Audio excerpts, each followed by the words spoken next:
पौर्णिमा आहे, तर फुल मूनचा मेसेज तुमच्यासाठी काय आहे ते बघायचा प्रयत्न करूया. त्या युनिवर्सला, त्या ब्रह्मांडाला थँक्यू बोला आणि आपण बघूया की तुमच्यासाठी फुल मूनचा काय मेसेज आहे.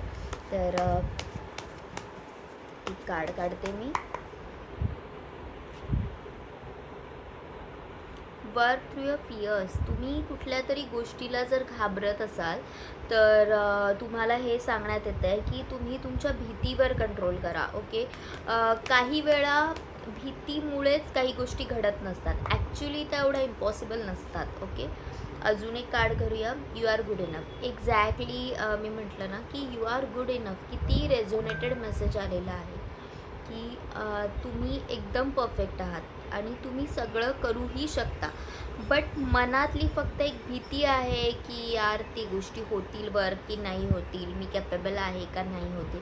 तर तुम्हाला फक्त आणि फक्त तुमच्या भीतीवर ओव्हरकम करायचं आहे. एक ह्या टॅरोच्या कार्ड्समधून सुद्धा एक मेसेज काढूया. The world. ओके. डिटॅच होऊन जा.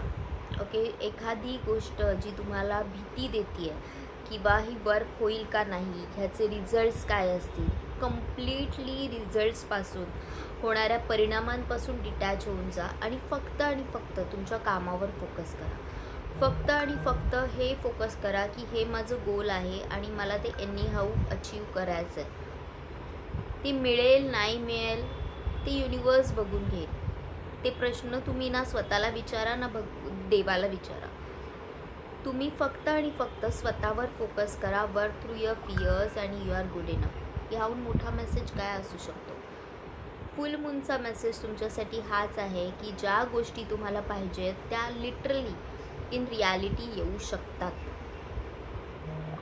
त्यासाठी फक्त आणि फक्त तुम्हाला स्वतःची साथ द्यायची आहे. ज्या क्षणी तुम्ही स्वतःवर विश्वास करायला लागाल आणि स्वतःचे साथ द्यायला लागाल तेव्हा गोष्टी तुमच्यासाठी वर्कआउट होणं स्टार्ट होईल.